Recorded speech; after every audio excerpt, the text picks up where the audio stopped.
Hello. How's it going, Maude? Good. How are you, Mark? Good. Do you want to say a few words first? Sure. Well, hi everyone, and welcome to this second edition of Tête-à-Têtes. We're super excited to have so many of you today attending. This is really awesome. I'm very excited for the discussion. I think it's going to be great. That's an important topic. Maybe I'm biased because I am myself an aging woman in music. Sorry, that was not smooth. Oh, no, we're improvising. It shouldn't be smooth. My name is Mark. I live in Stockholm, Sweden. I'm the founder of Beta, a platform for sending and receiving digital audio. And we're lucky enough to work with Sled Island in co-presenting these events. And I just wanted to highlight the fact that it's not just Maude and I that put these together. There's loads of people behind the scenes. So on Sled Island side, there's Maude and Sean and Curtis. And over on our side, we have Colin and Jamie and Ben and Christine and Jen, who does all our design.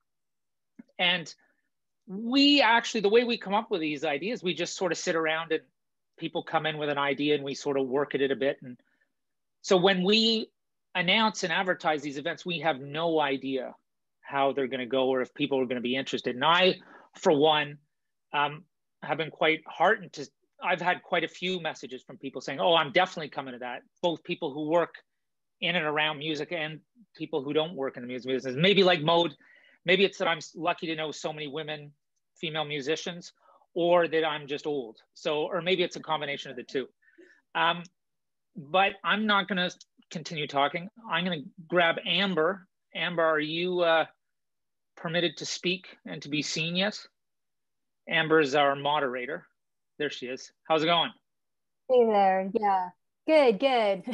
Thanks for having me, everyone. I'm going to disappear and let You're you good. Go for it. It's easy as that. Okay. Bye-bye.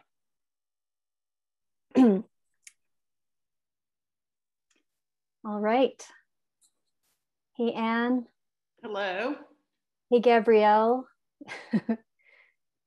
Are we all? Yeah. I feel like we can all unmute ourselves and there we go. All right. Okay, well, look forward to getting into this with the both of you and with everyone who's listening today. I guess maybe I'll start and just kind of introduce myself a little bit. I feel like I need to mention how old I am. Nobody feel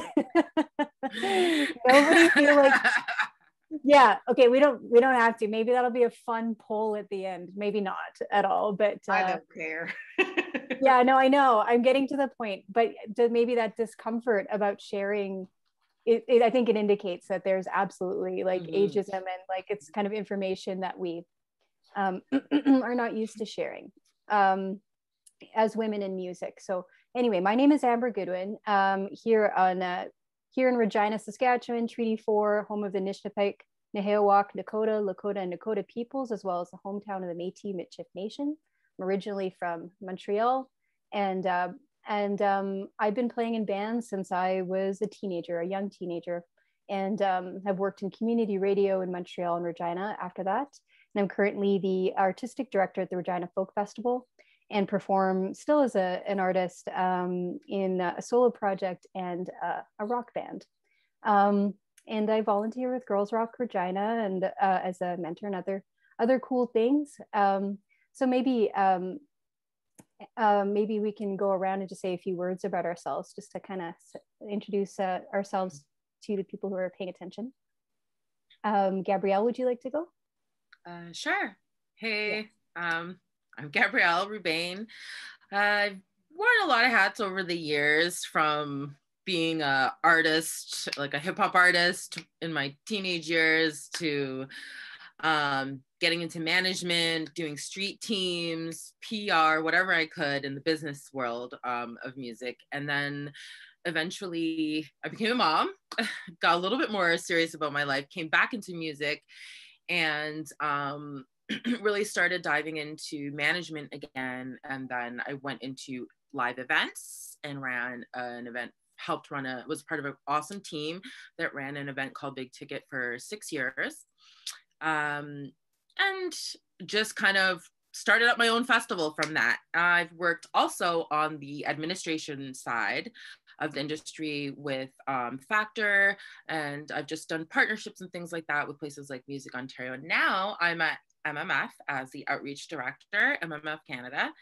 And yeah, this is where I'm at right now. And I'm so blessed to be there and be able to do the type of work that I'm doing. Thank you. Anne, do you want to share a little bit about yourself? Yes, and I'm totally different than you two. I'm actually a retired engineer. Wow. As a young child and young adult, I played piano and clarinet. Didn't have any options for anything else in the band around here. It was clarinet or flute. My parents had a cheap clarinet they could get.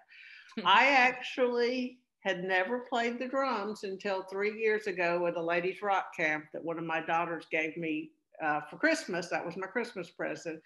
Learned on a weekend how to play drums, helped write a song, and performed it at Eddie's Attic, which is a professional venue here.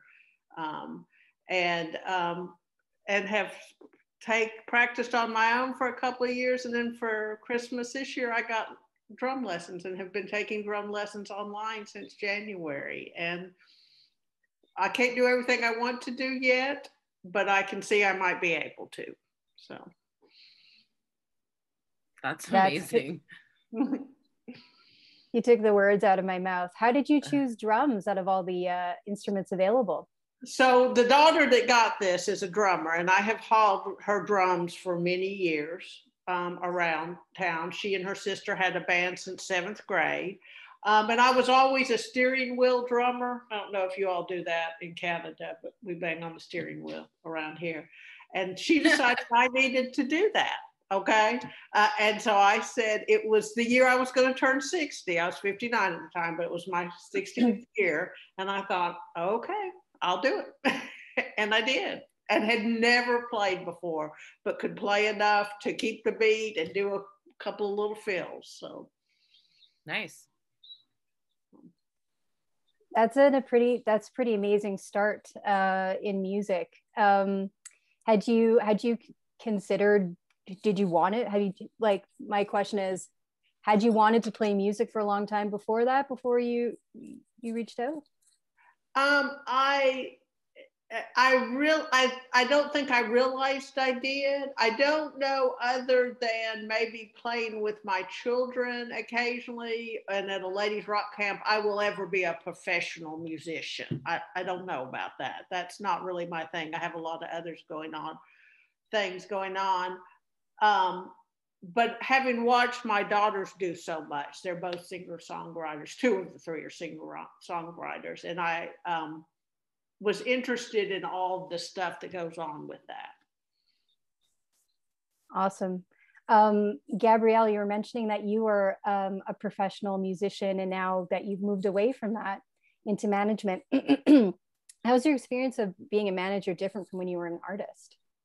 Oh, being wow. a female? Yeah. Wow.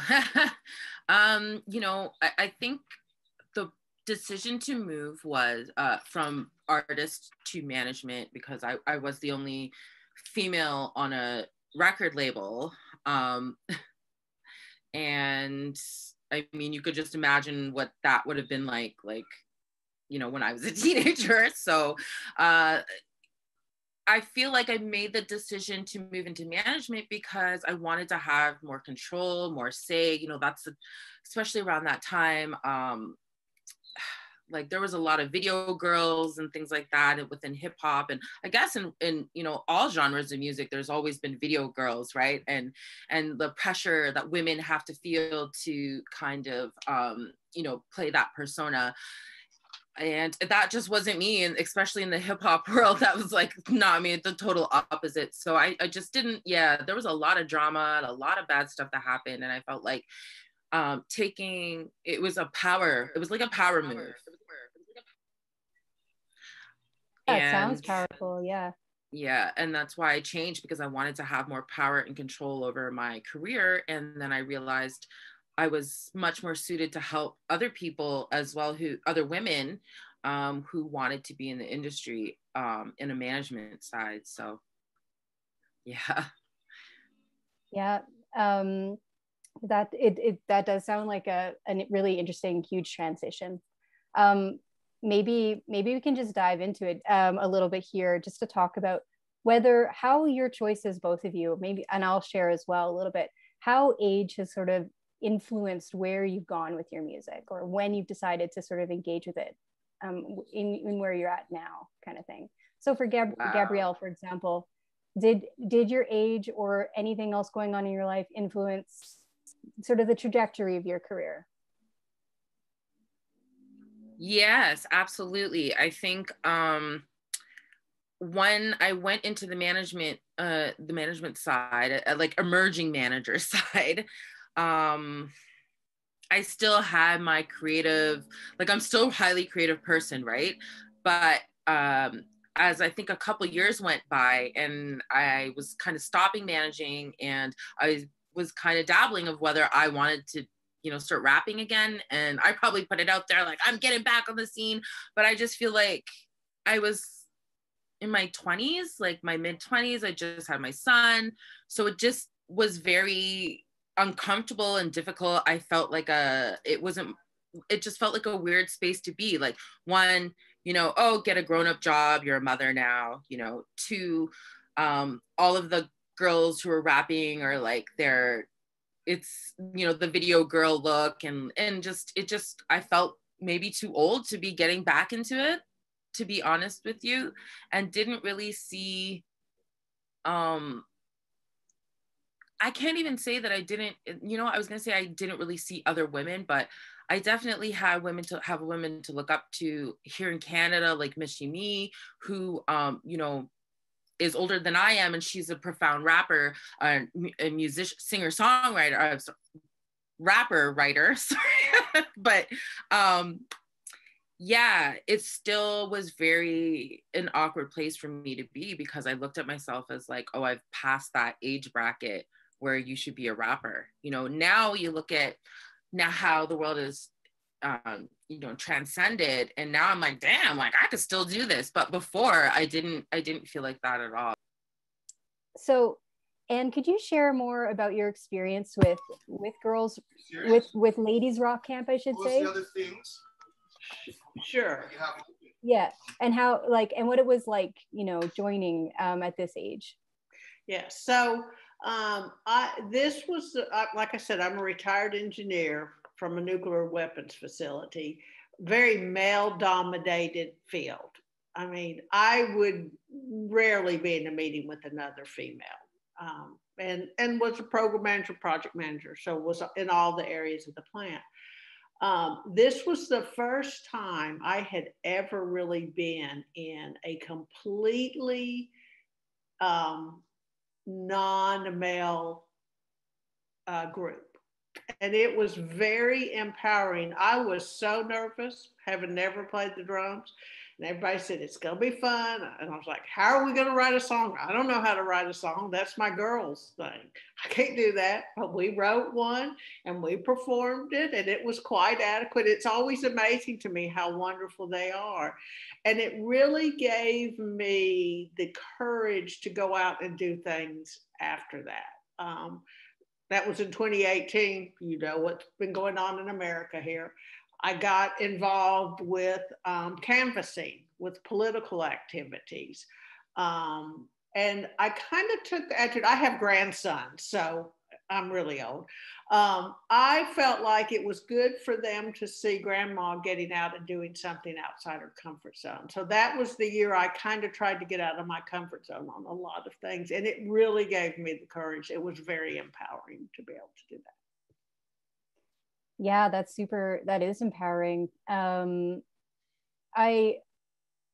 think that all three of us are mothers and grandmothers at this point. And I don't know if anybody had a chance to read those articles that Sled Island had been posting, about people kind of having this race against time. Like, and part of that perception is either the pressure people put on themselves, I think, to try to have a career before or after motherhood, or the industry standard that maybe we shouldn't invest in this person because she's getting old and she's going to, take time off to become become a parent. And then of course, those standards are applied to everyone, regardless of whether people want to become parents or ever intend to. But that's just sort of, I feel like the brush that lots of women are painted with. Maybe we can chat a little bit about, you know, our own experiences of parenthood as they intersect with, like, and how they intersect with music, you know. And you were mentioning that your daughters are musicians. Yes, Maybe they are. And I would tell you those same issues are in almost any workplace. I ran into the same issues there. But yes, I had daughters who had bands since 7th grade. I was their roadie. They played together all the way through college, still occasionally do, and now each have their own things. And I do not believe the Girls Rock organization was around in this area when they would have benefited from it. So I try to support, one of them works with the one in Roanoke and one in Atlanta, and I try to really support them because that's something I wish that had been available to them, because we were going places and doing that.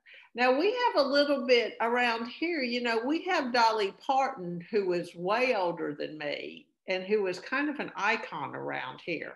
Probably not in Canada, but around here. And she is very inspirational to a lot. She is here too.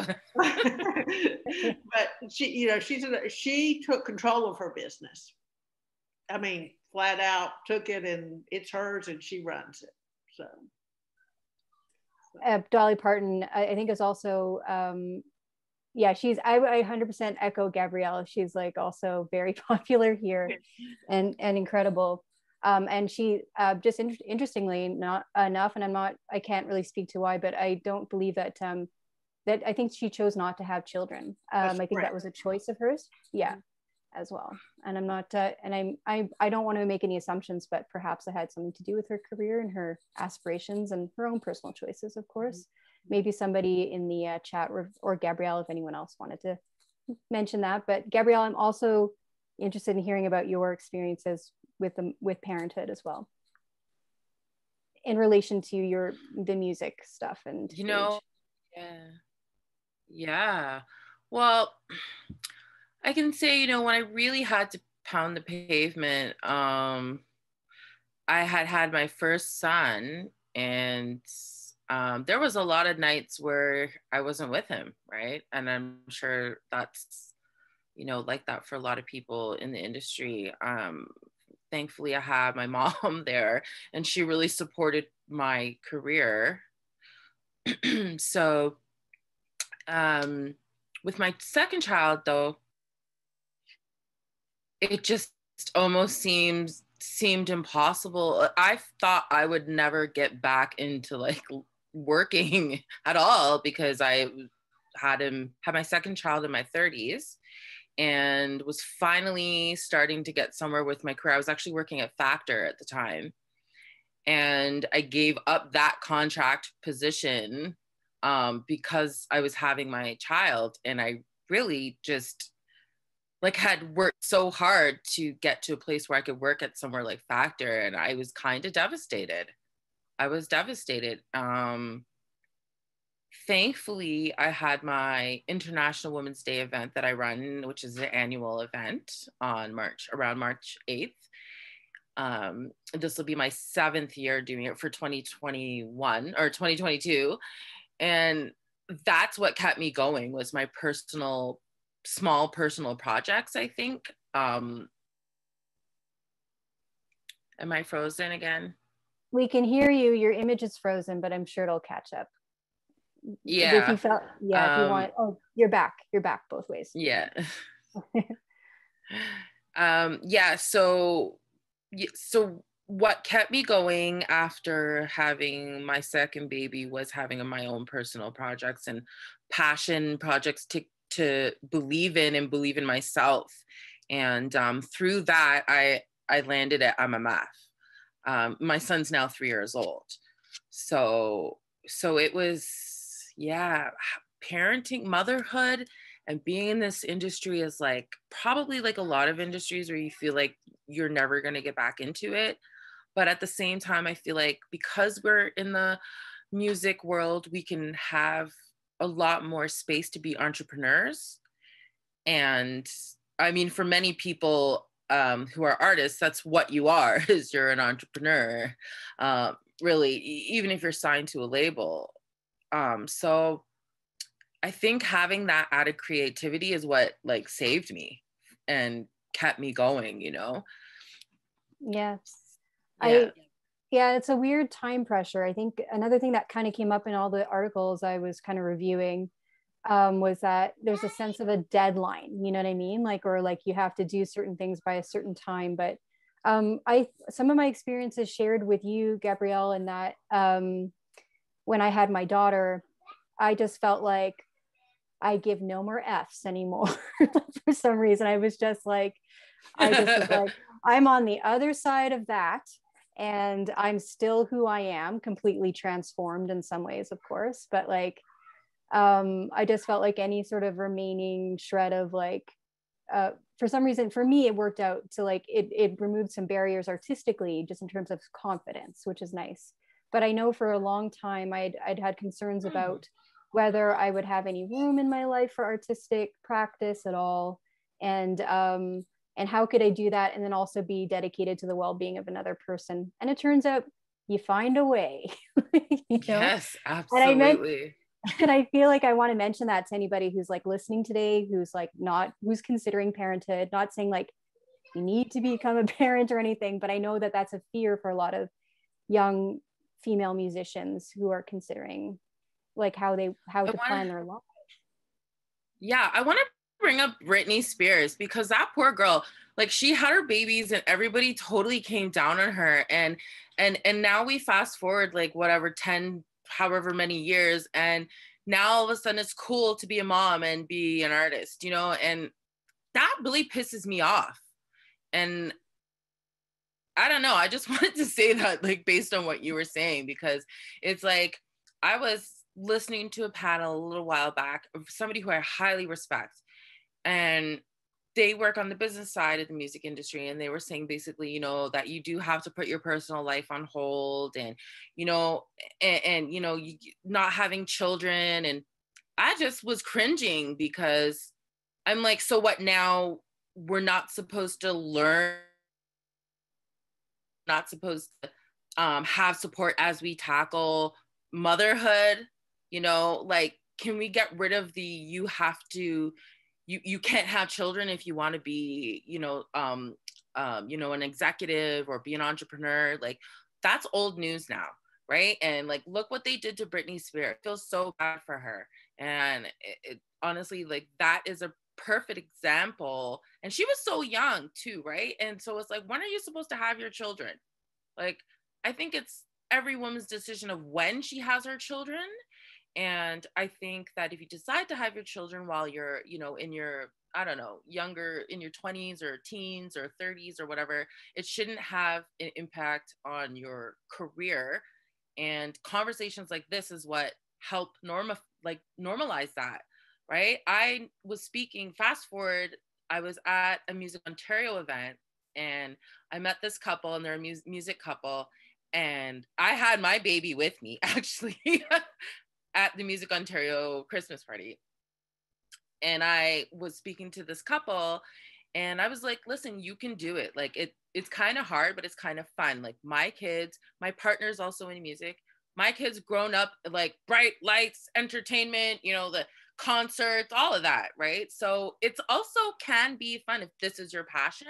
And so fast forward, this couple, they got married. I'm not going to say their name, but they got married. They had their first baby, and it's so beautiful. Now they're making music with their baby, like in their arms, like playing the drums and all that. So it can be beautiful. And that's what I have to say about that. Well, and my thing is, they'll tell women that, but they don't say it to the men. Mm-hmm. I mean, and that's not right. Men should be taking care of children too if they have them. It's not just the woman's job to do that. And that's what always has irritated me. Because again, I was the one that, oh, well, she'll take off, or she's the one that has to take off when they're sick. And I was like, nope, we're going to split this. So each go to work half a day. Absolutely. And a lot of us who are raising kids right now are navigating or negotiating that with children at home while you're working and childcare. So it's like all the same, no matter where you are, right?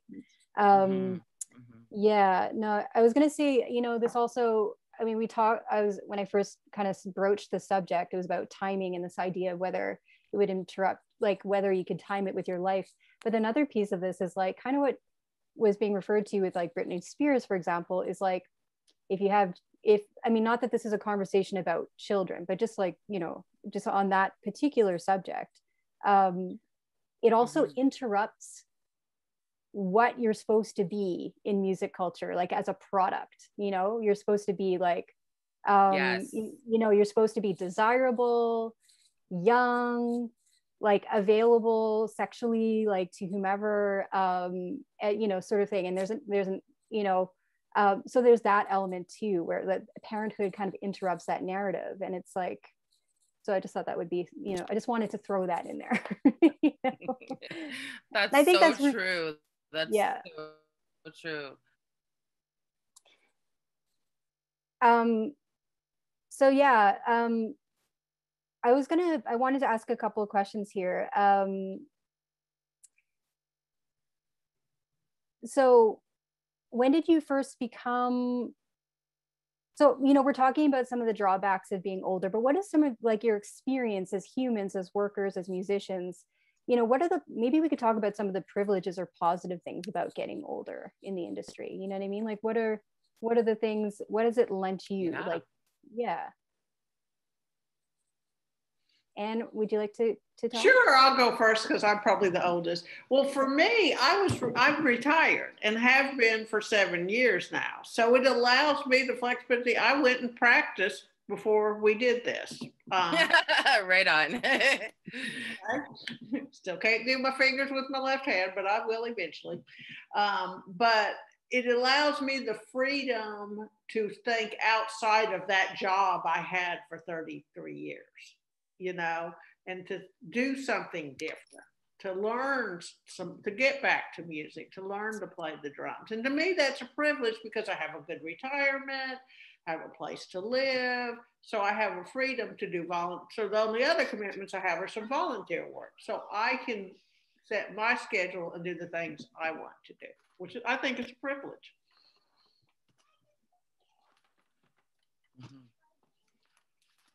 Gabrielle, did you want to respond or share anything? Yeah, I think what has been a great opportunity for me is to be able to, so my partner's just helping me with something here. Yeah, my desk, yeah, I'm not getting the right internet. We're trying to figure this out. Sorry. Is being able to take what I've learned and apply it to help others, to help other women. I think that's been a really big gift out of, my age. And yeah, I think that would be one of the best ones. I think also,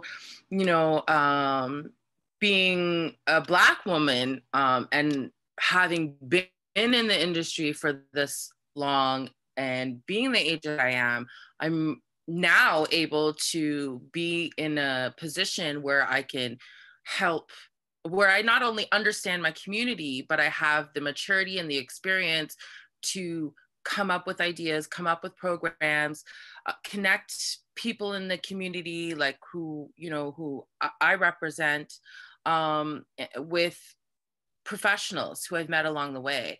So I think one of the great things about it is finding the strength and the wisdom within yourself that you've gained and being able to help other people. And in my case anyways, because I'm not an artist right now, I think that's where it is for me. Yeah, I would feel similarly as well. Just there's all those things that they say about getting older, like the older that you get, the less you know. And I think that's I kind of love that a little bit. You know, you kind of release a lot of your ego as the years go by, and you know, you have enough lessons where you learn, you know, you unlearn things and you learn you were wrong about things the first time. You know, I think that's kind of my favorite thing about, and you know, my most challenging and my most favorite thing about getting older. But yeah, I would say, like, you know, within all that, knowing that I won't always have the answers for every situation or whatever, the experiences I've had, I also would say, like, I'm able to share with other people. Some mentorship is something that I also feel is really good. It's similar to any kind of caregiving, really. It's just like, you know, it's about sharing openly, you know, information and tools and resources. And that's a really nice part of getting older as a woman in music. And it's also, we all have this memory of what it was like to be a young woman in music, or just a young woman in the world, and how you're not taken seriously then either, because you're not really taken seriously at any part of your life. Like, you know, there's so many professional experiences I've had in this industry in particular, where I've had to remind people about my like experience or credentials, you know, and that sometimes still happens, even though I'm at my advanced age. Not that advanced but I'm sure it'll continue to happen, because then there's the other thing, as you get older, I'm sure, and you know, even as you're a grandmother, you know, people, you know, their perceptions of you continue, and they change a little bit, right, over time. Yes. Well, another advantage for me of being older is I am financially able to help organizations like Girls Rock Camp. I can't do all the day-to-day work because those organizations aren't right where I am. But I also, during the pandemic, have picked a couple of artists, Kashana Armstrong, who's out of Nashville. I call her a young Black woman, but I don't know, she's older than my girls, but younger than me. Everybody's younger than me. Amazing young woman. So I've tried during the pandemic is to go to most of her shows virtually, you know, and to pick people where I can financially help through this thing, which is not everybody has the privilege to be able to do that. So. Right. That's a great point. That's such a great point, actually. I really like that is so relevant, you know, and it's interesting that you say that, right? Like, just look at this topic. That kind of love and support is so relevant to where we are right now. And you're the oldest person, I'm assuming, on this panel. And yet you completely wholeheartedly grasp the concept of what is needed right now to help sustain our industry. So like, I just want to say snaps and kudos to you for like just making that statement, because that is so true to this panel right now. Is like, you just like literally laid it out for people of how we can really support one another, especially right now, like right now, you know? Yeah. So yeah, high five to that. I think that is where people underestimate women who have, whether you want to call it, who are in the industry, whether it's wisdom or experience, whatever you want to call it, but that insight in problem solving and that insight in how to make things better. There may have been a time when, you know, like right now, for instance, I feel like there's almost a war against where I am anyways, in Toronto. Like there's like a bit of a, not a war, but everybody's like, every program that's out there, like if you're under 29, that's it, you don't qualify. Or, you know, mentorship programs, you're under a certain age, you don't qualify. I've heard things like, oh, well, you guys had your chance and you didn't do anything. You know, there's this privileged concept from, I think, the youth right now, where they don't understand that the wisdom of something like what you just said, which just is like 100% true to anything we are doing and is relevant to us right now, is that type of support. And that came from you, you know, and it didn't come from, you know, I haven't really heard younger generation talk like that, you know? So maybe just following as a fan, but in terms of actual support, I think it's important. And this is a clear example of how women of, you know, an older age category are so overlooked and how relevant we really are to helping the industry. I totally agree with those points. And another thing I wanted to paint, just kind of highlight, is that some of those programs where it's about artist development, often geared to younger people, you know, who is that? I mean, these government programs or whatever, they're tricky, or like, you know, institutional programs, because it's like, who is this 25 and under person that you're trying to serve? And there, you know, there's lots of barriers for all different kinds of people. And then the other piece is like, you know, if you have your children young, for example, your timeline isn't 25, you know, your timeline is longer, you know, it has to be in order to balance all your opportunities, like all your commitments, I mean, you know.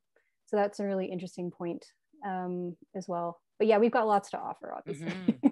hopefully offering some information and wisdom right now, if possible. Maybe to that point, what are some ways that you think, that both of you think, that, you know, industries or organizations can address ageism and other systemic inequities? Like, and you were saying that you like to put your dollars behind people and artists and things that you believe in, you know? Yes, and so I think looking for opportunities. So I also think any organization you are involved in, you need to be looking around the room and seeing, is it diverse? Do you have people of color represented? Do you have people of all ages, young and old? Okay. And if they're not, I feel like it's my responsibility to say, okay, why are these people not in the room? How can we get some of them in the room? Because sometimes I'm in the room and they're not, because I'm known in this area. And to think about, if you have a program that you think is open to everybody, but only little white kids are showing up, what do you have to do different to really make it available? What are the barriers? Can they not get there? You know, do they not have transportation? We don't have public transportation in the city of Oak Ridge. We sort of do, but not good transportation. So what are the barriers and how can we get them there? And so that's, on some of my volunteer work, that's some of the things I do.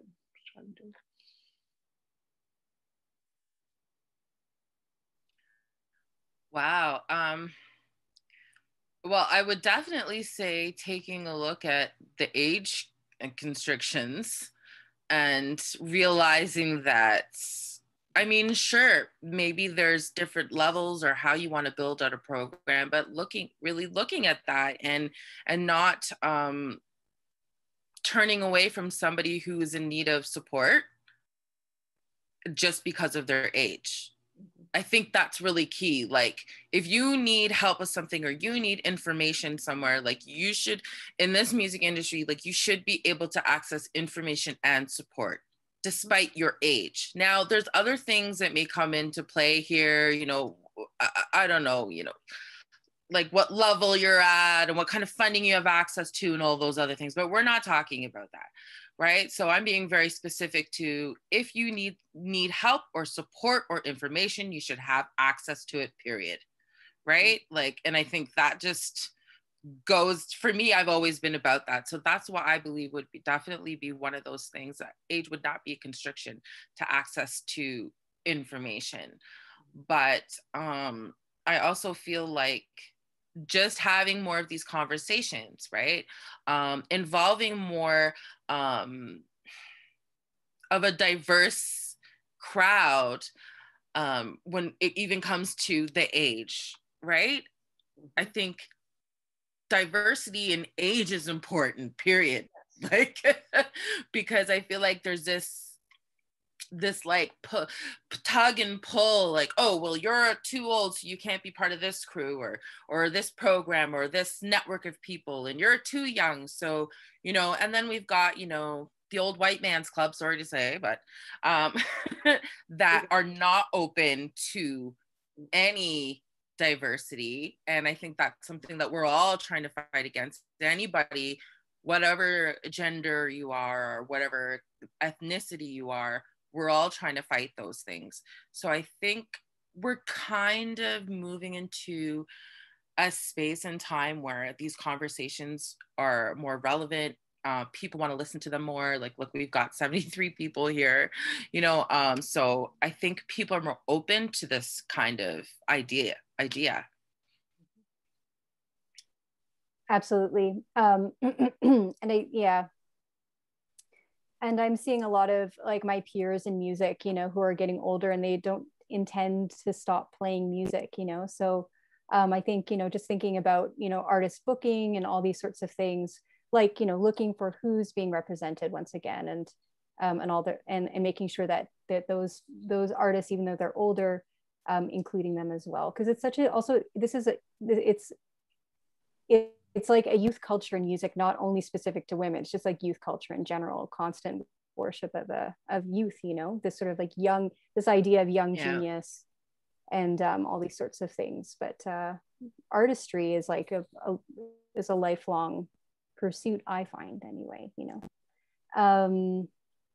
Thank you both. You're both sharing such great ideas. And maybe we're coming toward the end of our hour here. I know there's some questions coming up. So maybe I was thinking maybe we can chat about some older musicians, or even industry workers, or people that inspire you, or that you want to highlight. Like Dolly Parton came up. She was bound to come up, I think, right? She was for me. I live 45 minutes away from her hometown. So. Oh my goodness, yeah. Yeah. But yeah, like, is there anybody? Awesome. You're awesome. Yeah. Oh my God, that's like as close as I'm ever gonna get to her. I love Dolly Parton. Hollywood.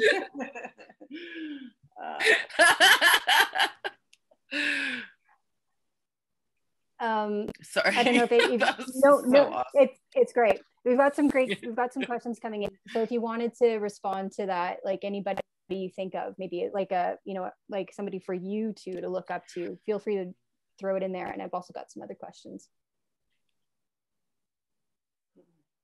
Okay. So I would say can you guys hear me? I was gonna give a shout out to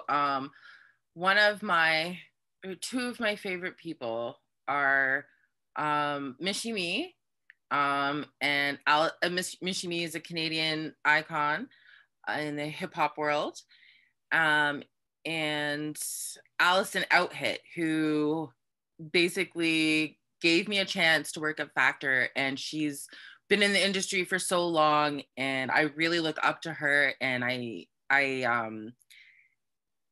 in terms of like just how to navigate this industry and how to do it with grace and how to be relevant and how to, use that wisdom to bring people together and to make a difference. Like I look up to her. Yeah, those would be, like, off the top of my head, those would be those two people. Awesome. It's really interesting how aging gracefully is always a concept, hey, that we wrestle with as well. Sorry, Anne, were you about to say something? So one of the ladies I met at Rock Camp, I'm just going to call her Rock Doc. She's a neurosurgeon, but does music on the side. I mean, like cutting people's brain kind of stuff. And that she could have that job and do this on the side. And she's an amazing musician, but also so supportive to people that are there just learning. So that inspires me. And I actually get inspired by some of the people younger than me. I tell my girls I'm trying to grow up to be like them, or Kashana.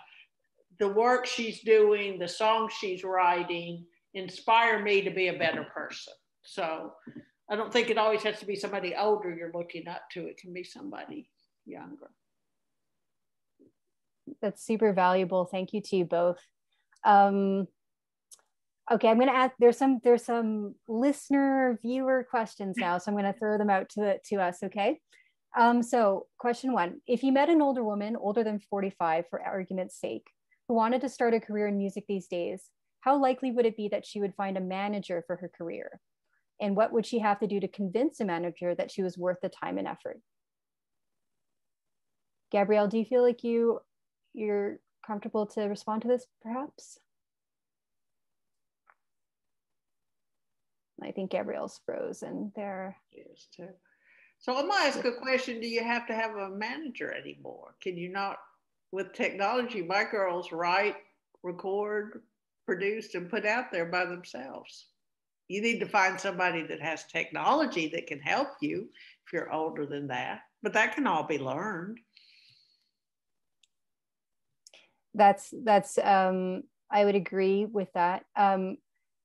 There's definitely a lot of artists who self-manage and are active in their career. So that's definitely an option. I feel like I don't want to respond to this more directly from my position, just because I know that Gabrielle is really the expert in management here. So I'm going to wait for her to come back to respond more fully to that. Yeah. There she is. Hey, there you are. Yeah, sorry. No worries at all. Did you hear that question? Would you like me to repeat it? Would you be open to that? I did hear it. Yeah, I did. Okay, I did hear it. I would say you really have to know what you'd want to do. I kind of feel like, I mean, by this time, I think you'd know yourself a little bit more than a younger person who's starting in the industry. So I would say really know yourself and know your gifts and your passion and where you want to take that career.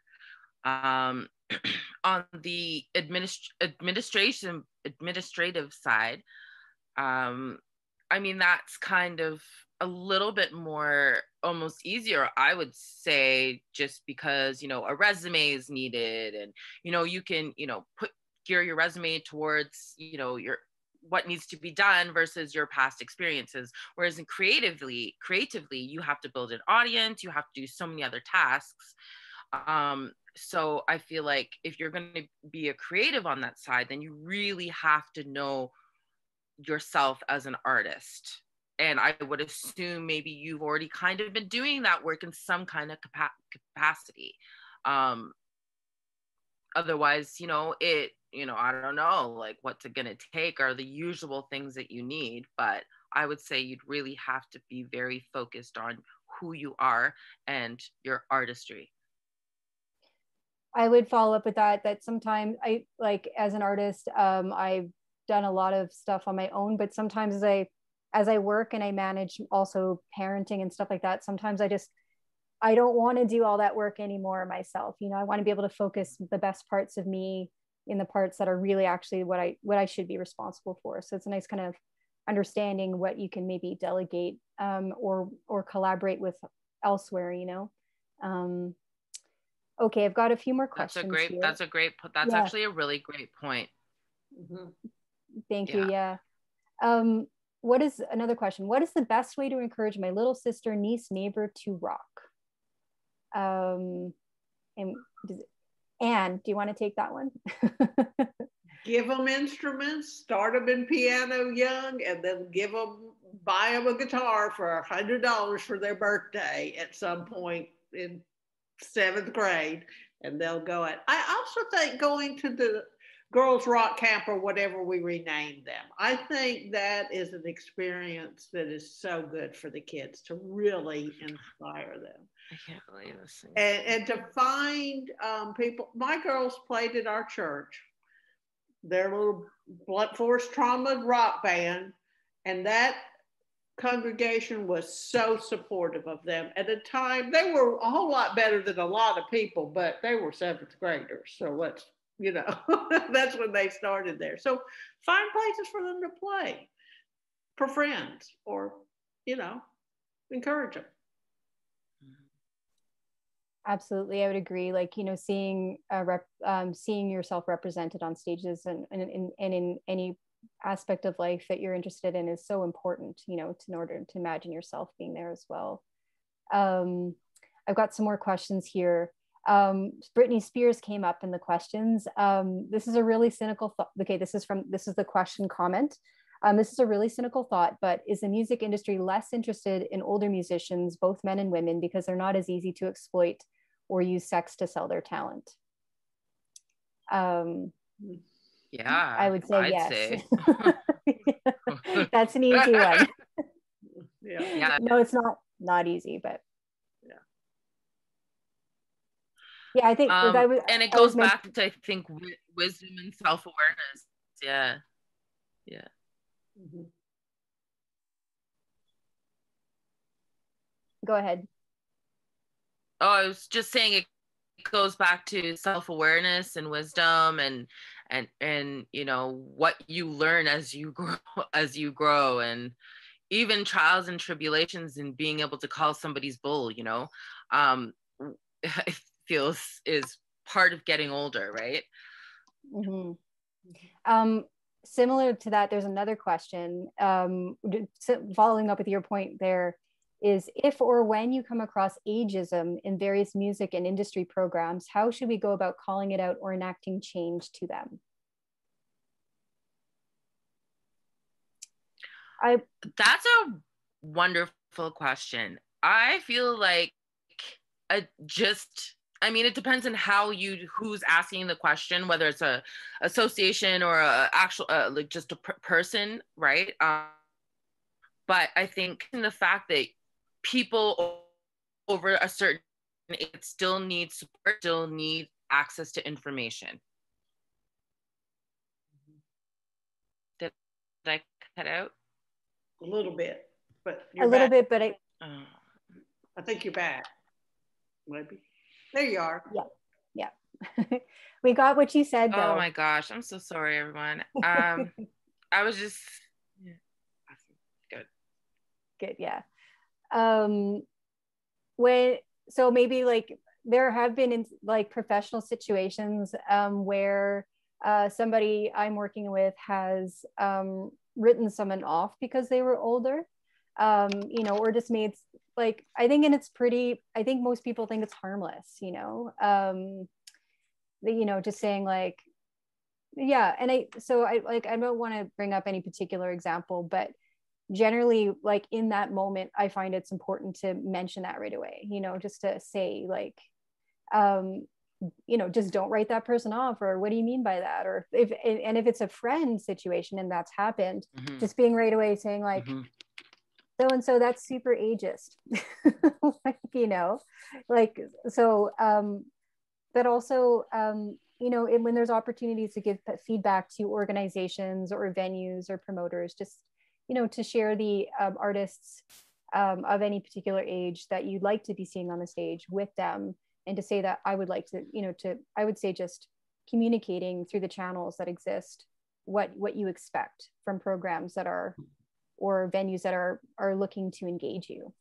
I don't know if that's clear enough, but I want to validate that, yes, I've heard stuff like that before, and I suggest saying something about it when it happens in the moment, if it's a personal interaction, or asking for better representation in a more formal context. I don't know if anybody wants to add on to that. I'm not sure if that was a great answer, but yeah.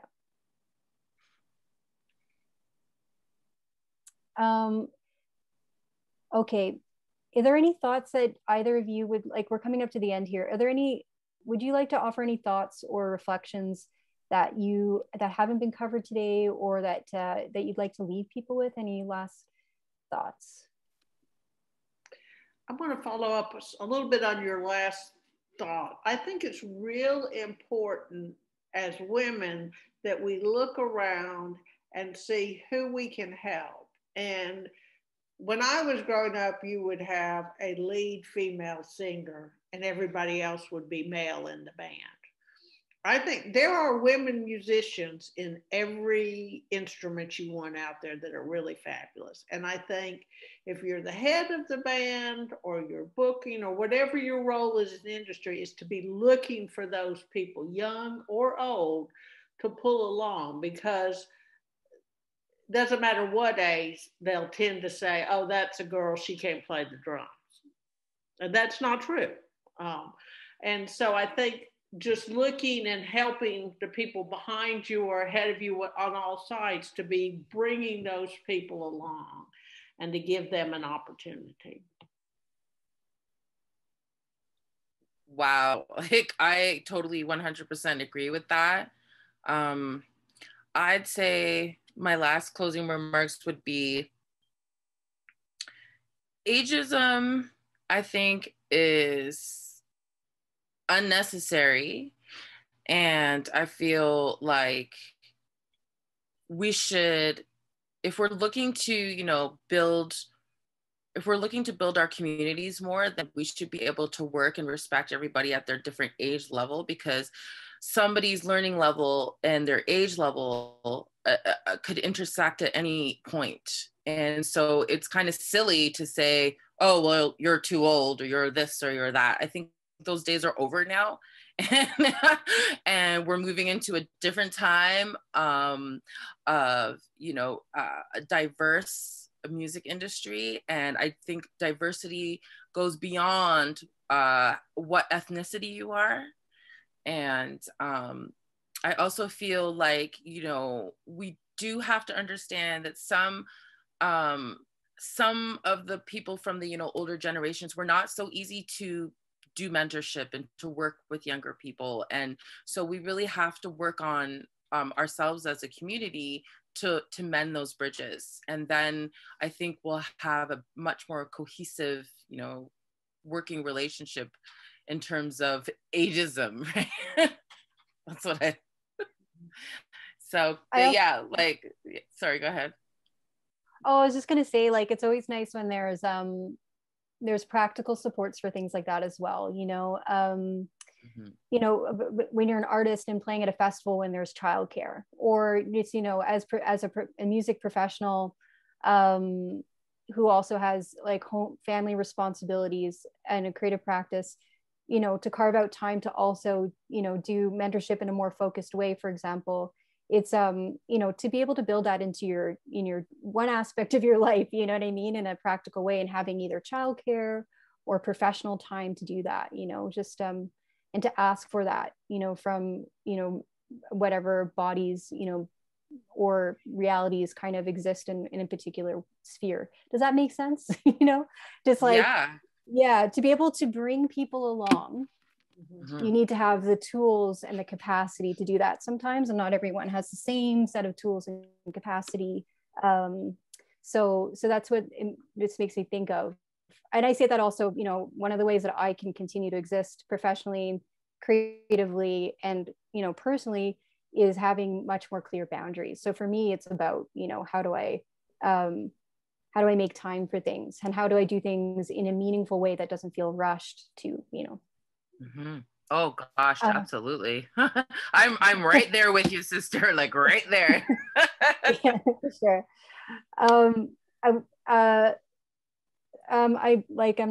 We're going a little long. Do we have time for a question or two more, or do people need to wrap up? I'm okay. Okay, cool. We've got a couple more questions here that came in after my closing remarks. So somebody asks, how do you think sizeism, discrimination against people because their body size does not fit a narrow beauty ideal, interacts with ageism in the music industry? I would say they go hand in hand, because they don't fit your traditional model, young, thin, whatever. So wherever one barrier is, the other barrier is also. And so again, that's representation, mm-hmm. and looking beyond the obvious. Mm-hmm. Mm-hmm. I would, yeah, go ahead. I feel like, there's two sides of the coin here. There's one is in the creative world, and there's one in more of the administrative side, right? And so I think sizeism, from what I've seen or experienced, has been more harsh on creatives. Absolutely, my goodness. And maybe a little less as harsh on the more administrative and business side of the music industry, because I think some other things come into play, you know, being cutthroat and being, you know, on point and with your business handlings and things are much more important than what you look like as a manager or as a you know, a record label owner or what have you, versus someone who's actually, you know, in front of the camera doing videos and has to put their persona out there like that. And again, I say to everybody who's listening to this, I mean, we're changing that stigma by having these kind of conversations. So if you can, let's talk about this, because for me, I'm an action person, and nothing's going to change unless we take action and we talk about these issues. Like, so big ups to, you know, Sled Island and Baita. I hope I said that right. But yeah. Yeah, I totally echo that. And then also, I think, you know, what this whole conversation is about, and this question about sizeism is like, we need to make room for women and people of all kinds to bring their whole selves to their work and to their artistry. You know, so that's what it's about, right? It's not about marketing like a certain kind of person or marketing to a certain kind of person. It's about actively making space for, asking for, showing up as whole selves. Because when it comes down to ageism, it's like, you know, and when you start to complicate, you know, your professional self or your artist self by getting older, something you have no control over, or becoming a parent, or just, you know, being a person of a bigger size than the industry is asking for. You know, it's about how do we make people feel safe as their whole selves. And I like your suggestion for taking action, that being you know, taking practical steps. This conversation totally helps with that. Let me see if I've missed any other questions. Please talk amongst yourselves.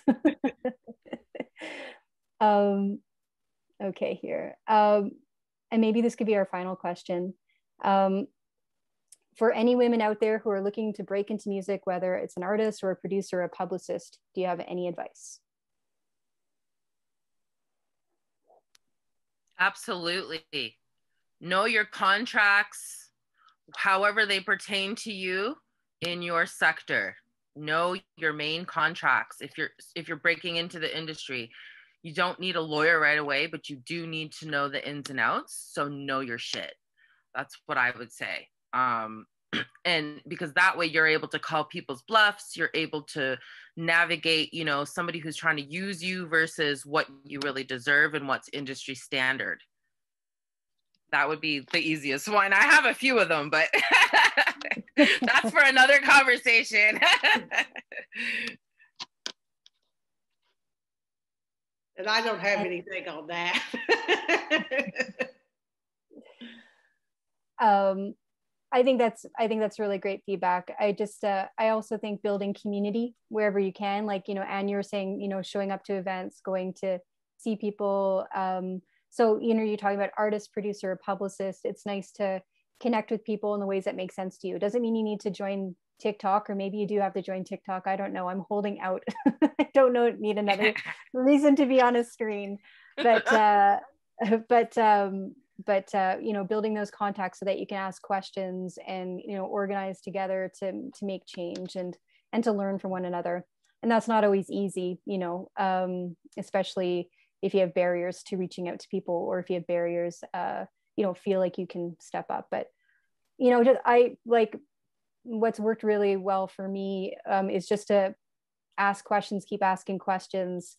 And if somebody doesn't reply to you, just ask somebody else. You know what I mean? Just be tenacious and go after what, you know, to take up space and to learn what you need to learn in order to follow your passion. That sounds kind of cheesy, like it should be on a mouse pad or something, but it's so true. Like, I just want to add to your point about community. I think one thing that's overlooked a lot is like sign up for newsletters, sign up for industry newsletters, like get in the know, get that industry information coming into you. Like, that's also a way like to also build community, because then, I mean, everything's Zoom now and all these kind of different, you know, networking events. And it's amazing, because if you are someone who's in Montreal and you want to connect with someone in BC or whatever it is, like, you just got to go follow the link, you know. You don't even have to go anywhere anymore. So I think right now I would definitely say, like, definitely take a look at newsletters and associations that are doing stuff. Shout out to MMF. Right, and Sled Island, like, right, like, it's important to recognize that these associations are there to help you build a community. So that would definitely be something that I would be doing. Thank you all. It was so nice to speak with the both of you, and I look forward to connecting after this. And thank you so much to everyone for their thoughtful questions, and to Sled and Bita or Baita, BYTA, very awesome people, for organizing this and inviting us three. I think we're close to done here. So if you wanted to, I think that's it. We can all say goodbye now. Thank you all. Thank you. Thank you.